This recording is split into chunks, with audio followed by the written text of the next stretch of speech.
Hello friends, आज के इस जर्नल चैप्टर में मैं आपको बताने वाला हूँ जर्नल एंट्री का 5वां पॉइंट, जिसे हम कहते हैं सम स्पेशल ट्रांजैक्शंस। इसमें कुछ वैसी एंट्रीज आएंगे जो कि आपके किसी भी जर्नल में वे सारे एंट्रीज आपने नहीं देखे होंगे। जिसमें सबसे पहला पॉइंट है इसमें आउटस्टैंडिंग एक्सपेंस। आउटस्टैंडिंग एक्सपेंस, सबसे पहले हम ये जानेंगे कि आउटस्टैंडिंग एक्सपेंस एक्चुअली होता क्या है। आउटस्टैंडिंग एक्सपेंस मीन्स वैसा एक्सपेंस जो कि आपके करेंट ईयर से रिलेटेड है, लेकिन आपने उसका पेमेंट इस करेंट ईयर में आपने नहीं किया। जैसे मान लीजिए कि अभी जो मंथ चल रहा है, जैसे अभी मार्च चल रहा है, तो मार्च के महीने में अगर आपका कोई किराया, अगर मार्च का महीना का अगर बाकी रह गया हो और आपने उससे मार्च के महीने तक आपने उसका पेमेंट नहीं किया हो, तो वो आपके लिए क्या कहलाएगा, आउटस्टैंडिंग एक्सपेंस। मतलब देखिए, इसमें मैंने यहाँ डेफिनेशन दिया है, it means all those expenses which should have been paid during the current year. मतलब इसमें इसका मतलब वैसे खर्चों से है जिसका पेमेंट आपको करेंट ईयर में किया जाना है, बट विच रिमेन अनपेड, लेकिन वो इस टाइम तक अनपेड है। मतलब इसको आपने इस अकाउंट ईयर में पेमेंट नहीं किया, तो आपको क्या कहलाएगा, आउटस्टैंडिंग। जिससे मैंने एक एग्जांपल यहाँ दिया है, आउटस्टैंडिंग सैलरी। आपको स्टाफ की सैलरी देनी थी, लेकिन आपने उसे पेमेंट नहीं किया। तो सबसे पहले इस ट्रांजेक्शन में आप देखेंगे कौन कौन सा अकाउंट इफेक्टेड है। सबसे पहले सैलरी अकाउंट। सैलरी आपके लिए खर्च है, आप उसको पे करने वाले थे अपने एम्प्लॉयज़ को, तो आपके लिए क्या है, खर्च है, नॉमिनल अकाउंट। और आउटस्टैंडिंग सैलरी ये आपको रिप्रेजेंट कर रहा है बिजनेस को, इसलिए ये रिप्रेजेंटेटिव पर्सनल अकाउंट में आएगा। अब सैलरी आपको देना है, लेकिन आपने उसे पेमेंट नहीं किया, तो आपके लिए क्या हो गया, expense, nominal account. All expense and loss are debit. और ये बिजनेस को रिप्रेजेंट कर रहा है, मतलब बिजनेस सैलरी देने वाला था, मतलब बिजनेस यहाँ पे outstanding salary, personal account, debit the receiver, credit the giver. यहाँ आप देख सकते हैं salary account debit to outstanding salary account.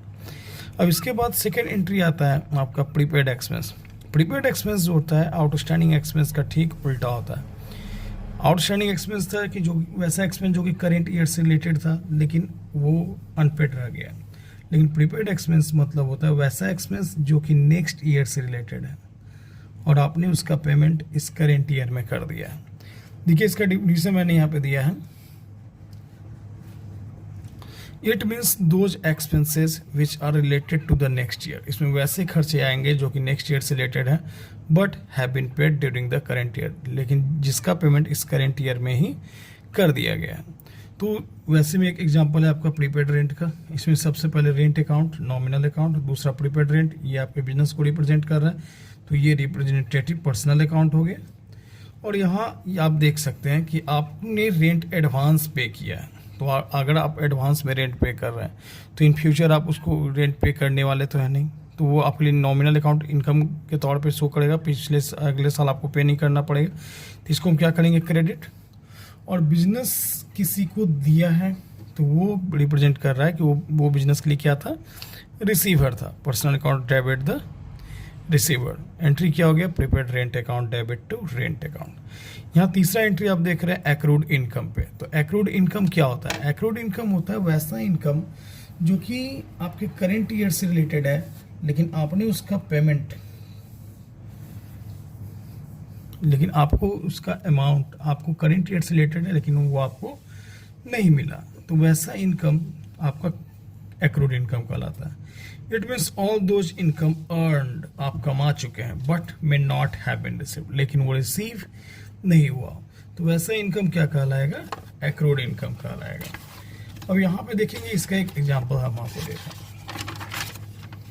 यहाँ पे देखिए मैंने एक एग्जांपल दिया इसका एक्रूड कमीशन का। एंट्री है एक्रूड कमीशन ₹2000, आपको कमीशन मिलने वाला है, मिला नहीं है, तो मिलने वाला है तो वो आपके लिए क्या है, इनकम है, तो इनकम नॉमिनल अकाउंट क्रेडिट हो जाएगा। और दूसरा एक्रूड कमीशन, ये आपका रिप्रेजेंटेटिव पर्सनल अकाउंट है, आप उसको रिसीव करने वाले हैं, ये आपके बिजनेस को रिप्रेजेंट कर रहा है, तो डेबिट द रिसीवर। एंट्री हो गया accrued commission account debit to commission account. उसके देखिए यहाँ पे अनएक्रूड इनकम है। अनएक्रूड इनकम मीन्स क्या होता है, वैसा इनकम जो कि आपके नेक्स्ट ईयर से रिलेटेड है, लेकिन वो आपको करेंट ईयर में ही मिल गया, मतलब as a received in advance. तो इसका कहने का मतलब है it means some income related to the next year. इसमें वैसा इनकम जो कि नेक्स्ट ईयर से रिलेटेड है, has been received in current year, लेकिन वो आपको करेंट ईयर में ही मिल गया है, तो वैसा इनकम अनएक्रूड इनकम कहलाता है। जैसे डिविडेंड रिसीव्ड इन एडवांस, यहाँ आपको डिविडेंड एडवांस रिसीव हो रहा है। तो डिविडेंड अगर आपको एडवांस रिसीव हो रहा है तो जो भी आपको दे रहा है वो आपके बिजनेस के लिए क्या हो गया, गिवर हो गया।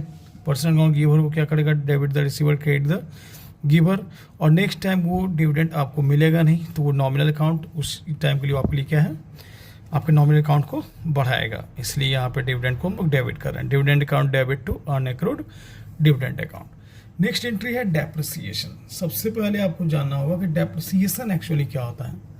तो डेप्रिसिएशन मीन्स होता है any types of decrease in value of fixed assets. अगर आपके पास कोई फिक्स्ड एसेट्स है और उसके वैल्यू में किसी भी टाइप का कमी होता है तो उसे हम डेप्रिसिएशन कहते हैं। लेकिन डेप्रिसिएशन के लिए आपके पास होना चाहिए एक डेप्रिसिएबल फिक्स्ड एसेट्स। तो यहाँ पे डेप्रिसिएशन कैसे फिक्स्ड एसेट्स के लिए यूज होता है, वो टेंजिबल फिक्स्ड एसेट्स के लिए यूज होता है। जैसे आपका प्लांट, मशीन, फर्नीचर, ये सब आपके लिए क्या है, ये सब आपके लिए टेंजिबल फिक्स्ड एसेट्स है। और टेंजिबल फिक्स्ड एसेट्स के वैल्यू में अगर कोई कमी आता है तो उसे हम डेप्रिसिएशन कहते हैं। तो यहाँ पर डेप्रिसिएशन, जैसे हमने एक एग्जांपल दिया है, डेप्रिसिएशन 10% चार्ज ऑन मशीन। आपके पास एक मशीन है 50,000 का जिसका वैल्यू 10% से क्या हो रहा है, घट रहा है। तो आपके लिए बिजनेस के लिए क्या है, एक्सपेंस है। नॉमिनल अकाउंट एक्सपेंस को क्या करेगा, डेबिट करेगा। और किस चीज़ का वैल्यू घट रहा है, मशीन का वैल्यू घट रहा है। तो machine real account, debit what's comes in and credit what's goes out. तो यहाँ पे इसका एंट्री देख सकते हैं, depreciation account debit to machine account. ठीक है, depreciation account debit to machine account. अब इसकी अगले एंट्रीज पे जा रहे हैं। अगले एंट्रीज में क्या है, interest on capital charge on capital. मतलब कि आपने बिजनेस में कैपिटल इन्वेस्ट किया, बिजनेस के मालिक ने बिजनेस में कैपिटल इन्वेस्ट किया और बिजनेस से वो उस कैपिटल पे इंटरेस्ट ले रहा है। ठीक है, तो ये नॉमिनल अकाउंट बिजनेस के लिए क्या है, एक्सपेंस है। नॉमिनल अकाउंट क्या कहता है, all expense and loss are debit. और उस कैपिटल पे इंटरेस्ट कौन देगा, बिजनेस देगा। किसके अगेंस्ट, तो कैपिटल के अगेंस्ट। तो बिजनेस यहाँ पर क्या हो गया, giver. Personal account debit the receiver and credit the giver. Entry आप देख सकते हैं, कैपिटल यहाँ 1 लाख है, कैपिटल यहाँ देख सकते हैं यहाँ 1 लाख है और उस 1 लाख पे इंटरेस्ट कितना है, 10%। तो 1 लाख का 10% आपका होगा इंटरेस्ट ऑन कैपिटल 10,000 रुपये। अब यहाँ एंट्री नंबर 7 आप देख सकते हैं, expenditure on installation of machine. देखिए एक्चुअली ये सबसे बड़ा प्रश्न है कि ये कैपिटल एक्सपेंडिचर है, रेवेन्यू एक्सपेंडिचर। तो अब एक बात हमेशा आप याद रखिएगा कि अगर आप कोई फिक्स्ड एसेट्स खरीदते हैं और उसके इंस्टॉलेशन में, उसके एस्टेब्लिशमेंट में आपका किसी भी तरह का खर्च होता है तो वो आपका कैपिटल एक्सपेंडिचर माना जाता है। लेकिन अगर आप कोई एसेट्स पहले से रखे हुए हैं और उसके मेंटेनेंस को मेंटेन करने में आपको खर्च हो रहा है तो वो वहाँ रेवेन्यू एक्सपेंडिचर कहलाएगा। तो यहाँ पर मैंने एक एग्जांपल दिया, expenditure on installation of machine. आपके पास एक मशीन था और आप उसको इंस्टॉलेशन में खर्च कर रहे हैं, तो उस पर इंस्टॉलेशन पे किया गया खर्च आपका कैपिटल एक्सपेंडिचर माना जाता है। और उन एक्सपेंसेस के लिए हम वहाँ पे उसके एसेट्स का अकाउंट खोलेंगे। यहाँ पे मैंने आपको एक एग्जांपल दिया है, installation expenses paid of machine. आपने मशीन लगाया, मशीन को लगाने पे आपका 10,000 का खर्च हुआ, तो एक कैश अकाउंट आएगा और एक आपका आएगा मशीन का अकाउंट। तो मशीन आपका क्या है, रियल, और मशीन के बिहाफ में आप क्या दे रहे हैं, कैश दे रहे हैं, रियल अकाउंट। तो दोनों यहाँ पे आप देख रहे हैं अकाउंट इफेक्टेड है रियल अकाउंट का। तो यहाँ आप देख रहे हैं कि एक मशीन अकाउंट, रियल अकाउंट आपका क्या है, डेबिट हो गया। और आप इसके बिहाफ में क्या पे कर रहे हैं, कैश पे कर रहे हैं। मशीन रियल अकाउंट डेबिट और इसके बिहाफ में आपके पास से कैश जा रहा है, कैश ही रियल अकाउंट क्रेडिट हो जाएगा, क्योंकि debit what's comes in and credit what's goes out. तो machine account debit to cash account. अब यहाँ पे एक एग्जांपल और देख रहे हैं, goods given as free sample. आप अपने बिजनेस का जो भी स्टॉक में पड़ा हुआ सामान है उसको आप फ्री सैंपल के रूप में दे रहे हैं। तो फ्री सैंपल के रूप में हम सामान क्यों देते हैं, आप उसका ऐड करते हैं। तो इसके लिए एक एडवर्टीजमेंट अकाउंट आएगा जो कि नॉमिनल अकाउंट है। और आप फ्री सैंपल में के रूप में आप क्या दे रहे हैं, सामान दे रहे हैं। तो सामान के लिए कौन सा अकाउंट आएगा, स्टॉक अकाउंट। तो फ्री में सैंपल आप दे रहे हैं तो ये आपके लिए एडवर्टीजमेंट एक्सपेंस हो गया। नॉमिनल अकाउंट एक्सपेंस को क्या कर रहा है, वहाँ बढ़ा रहा है, nominal account all expense and loss are debit, और सैंपल के रूप में आप सामान दे रहे हैं तो ये आपके बिजनेस के स्टॉक को घटा रहा है। रियल अकाउंट स्टॉक आपके पास से जा रहा है, इसको हम लोग क्रेडिट करेंगे। एंट्री हो गया advertisement account debit to stock account.